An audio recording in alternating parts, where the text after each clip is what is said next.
Hello, I'm John K. Robley. I'll start with DVD, and there's an application for Fox News Channel for a broadcasting position for a brief look at my success in higher education. Freshman tenure at IEP, Indiana, PA, Indiana University of Pennsylvania. I easily maintained a 3.5 quality point GPA. But great relevance was two personal academic references for Dr. Moore and Dr. Moore-Rife of the Department of History for my acceptance to attend the University of St. Andrews in Scotland for a year as a non-graduating student. The plan was this: after St. Andrews for 1 year, attend Sandhurst on sponsorship of Winston Churchill MP to get a social regular commission, 10th Battalion Infantry Regiment, British Army. I was going to be a British Army officer. My Falcons got me very keen on my career calling. And as I have a Cold War, we're a free continent of Europe, essential to both the United States and Great Britain. Also, for overseas issues, we were willing to go to the war to maintain. This is the height of the Cold War. I did kill a car 10 miles from Indiana, PA, which certainly ended my career calling to defend freedom. Almost ended me. I was in Pittsburgh Mercy Hospital 5 months as an inpatient and transferred to Harvardville Rehabilitation to now walk in due to extensive injuries sustained. I did 12 credits toward GPA hours at the University of Pittsburgh and Johnstown, UPJ, in two separate semesters, not back to back, which exhausted me, both physically and academically. I went back to school too soon. And I taught this. I got 12 credits toward GPA hours, as I said. I saw the paper target regarding schoolwork and like myself being so damn tired. Serving a massive regiment of food trucking in our friendly woods and hiking an inclined plane hill of our house in Johnstown, Pennsylvania on a daily basis. Slowly, decisively, I regained my physical endurance and I began to read the books. History is the most used pre-law school to mind exercise on the university level.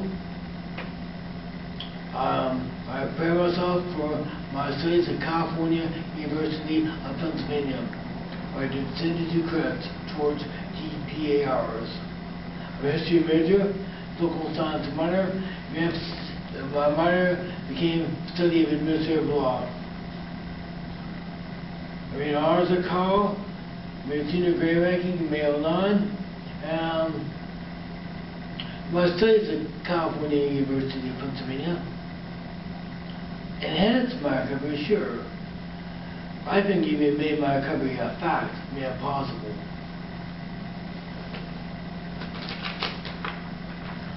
I have no degree in communications media. Let me assure a review of this DVD. My knowledge of basis of history, political science, and administrative law give me a high quality platform for broadcasting with FNC, America Live, and Killers Court. I'd like to be considered to be a barrister of sorts on Killers Court, because administrative law is an emphasis of my minor.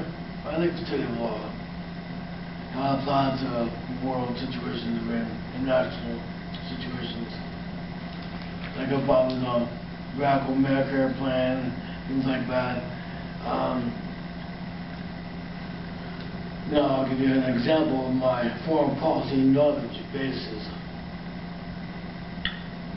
Long before American troops were deployed in Bosnia and Herzegovina, before Yugoslavia, I went to former Representative John Murphy, Democrat, House, our former neighbor in Johnstown, Pennsylvania. And I was quite dismayed why the United States Army was not deployed alongside the British forces there in Bosnia and Herzegovina, recognizing it as an American, Allied, and British responsibility to keep the European continent stable in times of war, in times of peace.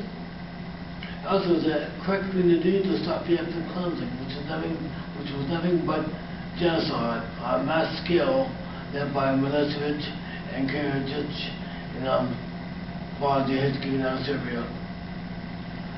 I went to America's house, went to his office many times, wondering why we were deployed there. He became probably a bit flabbergasted at me coming here all the time. And he said, once, the last time I was there, he said, it's a quiet why we didn't get out. I finally lost patience.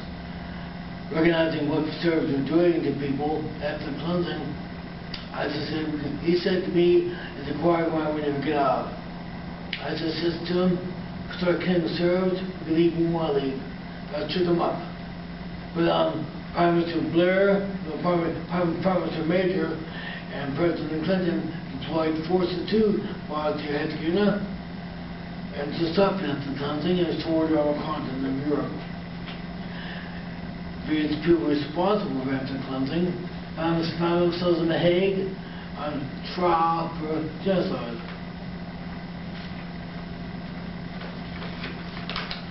George Orwell's book 1984, in large part, is about Big Brother, for warning for national governments to become too meddling in the daily lives of citizens and are seeking to take hegemony over too much of citizens' lives, everyday lives, and lives in general. President Obama's proposed expensive, ludicrously expensive Medicare revolution is a case in point. Made evident by abuse for the federal deficit increasing fivefold under his inept leadership and coming back to haunt me again. I pointed a question during his inaugural election. How is a one-term congressman qualified to be president of the United States? Well, he's not. His actions, his administrations, making my answer quite clear he's not to a job. Reagan, Haig, and Thatcher won a Cold War, which could have been the Third World War. At this time, we have the ability to wage two major wars at once in our world. Presently, we're engaged in Afghanistan, Libya, and Iraq. And that's 3 wars. We're going to cut and run from Iraq prematurely, and if Iran on jihad next door, who remembers their war for Iraq 20 years ago, we're going to invade Iran's on jihad. The country's very poor economically, and academically, to imagine too, but it still has a Muslim fanatical aspect of religion which keeps them going. And their nuclear weapons program, if it's real or not, I'm not sure. But how this is allowed to go on about being so, I don't know. And again, I try to think that President Obama has been aware of what's going on of Iran's nuclear arms program. He does nothing but stick his head in the sand. I may sound mean. I don't think President Obama would last 5 minutes of House of Commons during Prime Minister's questions every week. Also, I point this phrase here. The news makes the world go around and vice versa. May sound kind of silly. But I think, however, the phrase will be seen as being an accurate assessment of the news itself. And the news broadcasting service duties and to report relevant news of the day to the viewing public. In times of election, in times of war, I repeat, the news must be reported concisely, on time, with accuracy. Lieutenant Common Sense. It's a duty I would take very seriously. And I can do qualitative news slots right now. Not phantom buzz. I have great determination to give aid to Fox News Channel in news broadcasting endeavor, as I said. So I humbly request an interview by Megan Kelly, whose skills as a current news broadcaster, a former barrister of Jones Law Firm in Cleveland, Ohio, put her on top of her chosen profession. And if Bill Riley takes an interest in my application, I'll be flattered, as will Arella Rivera. I have asked to be considered for 30 hours a week work to begin my tenure in FNC. I have two good legal references, but I would prefer to begin benefit of the doubt. I look forward to our interview very much to get on for life and become an asset for FNC. With sincerity and humility, I express gratitude for the consideration rendered. I am John Riley. Goodbye.